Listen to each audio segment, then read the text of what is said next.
सभी मित्रों को जय भीम नमोदय। मित्रों, आज हम आपको एक कहानी सुनाने वाले हैं जिससे आपको बहुत बड़ी सीख मिलती है। जिस तरीक़ा से हमारा समाज सदियों वर्ष से सो रहा है उसे जगाने की कोशिश करने के लिए एक हम कहानी प्रस्तुत करना चाहते हैं। चार मित्र थे, ब्राह्मण, क्षत्रिय, वैश्य, शूद्र। तो चारों में बहुत पुरानी दोस्ती थी, घनिष्ठ दोस्ती थी। तो चारों स्टूडेंट थे, तो कहीं बाहर जाकर पढ़ाई कर रहे थे। तो एक हॉस्टल में चारों छात्र रह रहे थे। एक दिन चारों ने मिलकर खीर बनाई।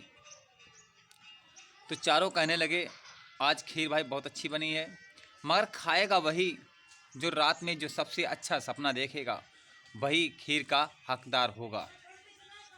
तो मित्रों, भाई रात में सब सो गए। सोने के बाद में जो छात्र था शूद्र, उसने वो खीर खा ली थी। अब हुई सुबह चारों मित्र जब उठे तो ब्राह्मण से पूछा कि आपने क्या सपने में देखा। तो उसने कहा कि हमने सपने में श्री राम जी को देखा, और श्री राम जी कहने लगे कि आपने इस खीर में सबसे अधिक मेहनत करी, तो इस खीर के हकदार आप ही हैं। तो क्षत्रिय से पूछा गया कि आपने सपने में क्या देखा। तो उसने कहा, हमने राम और सीता दोनों को देखा, और उन्होंने कहा कि आपने इस खीर में सबसे ज़्यादा मेहनत करी, तो इसके हकदार आप ही हैं। बात आई वैश्य एवं बनिए की। तो उससे पूछा छात्र से कि आपने सपने में क्या देखा। तो उसने कहा कि हमारे सपने में राम और सीता और लक्ष्मण तीनों लोग आए। तो तीनों लोग कहने लगे कि आपने इस खीर में अधिक मेहनत करी, तो इसके हकदार आप ही हैं। इसके साथ साथ में अब जो बच्चा शूद्र बेचारा, उससे पूछा गया कि भाई आपने सपने में क्या देखा। उसने कहा, भाई आपने तो राम को देखा, किसी ने हनुमान को देखा, किसी ने सीता को देखा। न हमने राम को देखा, न हनुमान को देखा, न सीता को देखा। हमने अपने भारत के संविधान निर्माता डॉक्टर बी आर अम्बेडकर को देखा। डॉक्टर बी आर अम्बेडकर मेरे सपने में आते हैं और कहते हैं, ये मूर्ख, तू सदियों वर्ष से सोता आ रहा है, मेहनत तूने करी, अब फल उसका कोई और पा रहा है। उठ मूर्ख, और जो बनी खीर इसमें तूने ज़्यादा मेहनत करी, इसे तू खा, तू हकदार है इसका।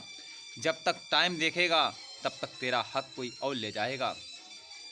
तो दोस्तों, ये उसने वो खीर इसीलिए खा ली। उसने कहा, भैया हमने इसीलिए खीर खा ली, हमारे सपने में डॉक्टर बी आर अम्बेडकर आए और उन्होंने कहा कि तूने अधिक मेहनत करी, तो जब तक दूसरे का इंतज़ार करेगा, अपने हक के लिए टाइम देखेगा, तब तक कोई और पालेगा।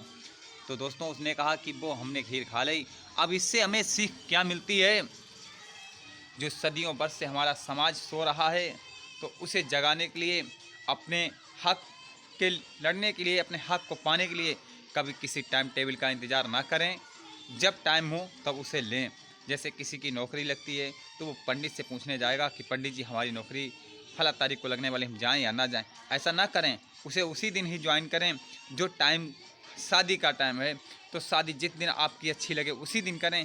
ये नहीं किसी से टाइम टेबल पूछें। जब तक टाइम टेबल पूछेंगे तब तक वो अधिकार कोई और ले जाएगा।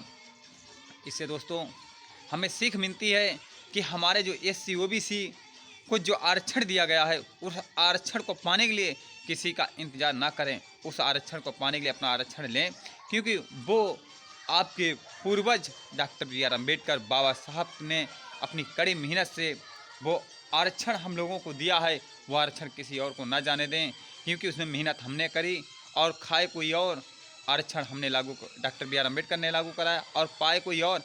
ऐसा नहीं है, वो आपने बनाया तो आप ही खा सकते हैं, दूसरे के लिए इंतज़ार ना करें। अब दोस्तों, इस सीख से, इस कहानी से आपको क्या संदेश मिलता है, इसके लिए हमें कमेंट में ज़रूर बताएं।